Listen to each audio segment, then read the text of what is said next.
Well, I think we're moving to a digital age, and it's going to be a highly competitive economic environment all around the world.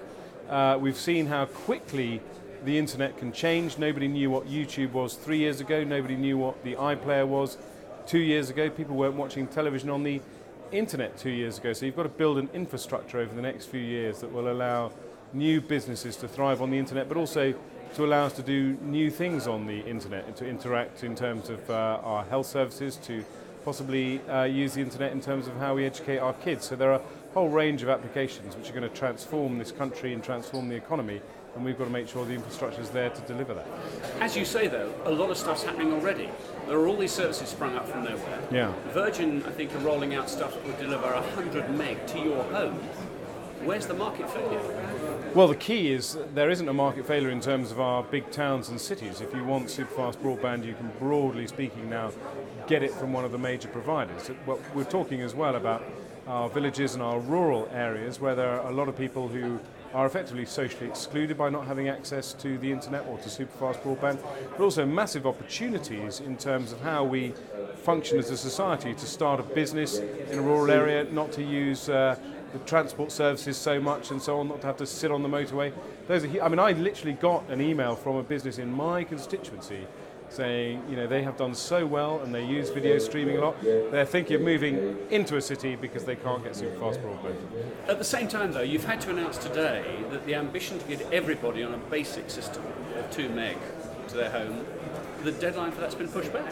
Another 3 years to wait. Well, we still have the ambition to get everyone online. I think it's important that we give the public a realistic date. Who knows, we might be able to beat the new date that we've set ourselves. But I think we took a long, hard look at the end of 2012 as getting every single person in the country online, and we don't want to overpromise and underdeliver. So what we want to do, it doesn't mean we're going to lose the momentum or lose the energy to get broadband to everybody, but I think we have to be realistic with the public about when that's likely to be achieved. So it's likely the government seed money in some way, shape or form, either for those modest services or for the superfast services, will be needed. But then everyone's leaning on the Chancellor right now. We understand there's very little or no money.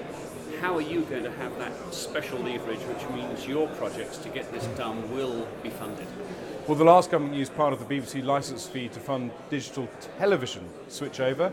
There was money set aside for a help scheme, there was money set aside for technical assistance, and that money, and marketing as well, and that money hasn't been used because, broadly speaking, quite a lot of the population had already got digital television. So we can use some of that money that's left over, and there is also now, I think, established a principle that some of the licence fee money can be used, as it were, to digitise Britain, and I think that's something we would have to look at. So you're not really hopeful for new money or new tax breaks in all this? You've got to try and do better. Yeah, I think we're good in this country at doing things with less money than others, and sometimes having less money means you're more creative and smarter about how you achieve a solution. So I don't think you need billions of pounds to achieve this. I do think there will need to be, over the next decade, hundreds of millions of pounds spent, not hundreds of millions every year, but cumulatively hundreds of millions to assist those people where the market generally can't get them.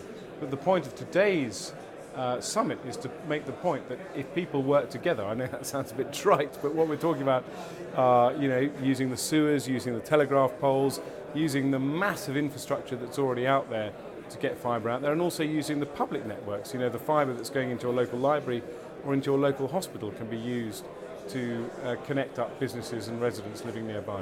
One final thought. You mentioned the telegraph poles. I see in some of the conversations you sort of set out there, the questions you're challenging today, is that for in rural areas, it may well be that in order to get the benefit of broadband, you're going to have to put up with a whole load of more telegraph poles. Isn't that going to cause an outcry with some who love the countryside as it is?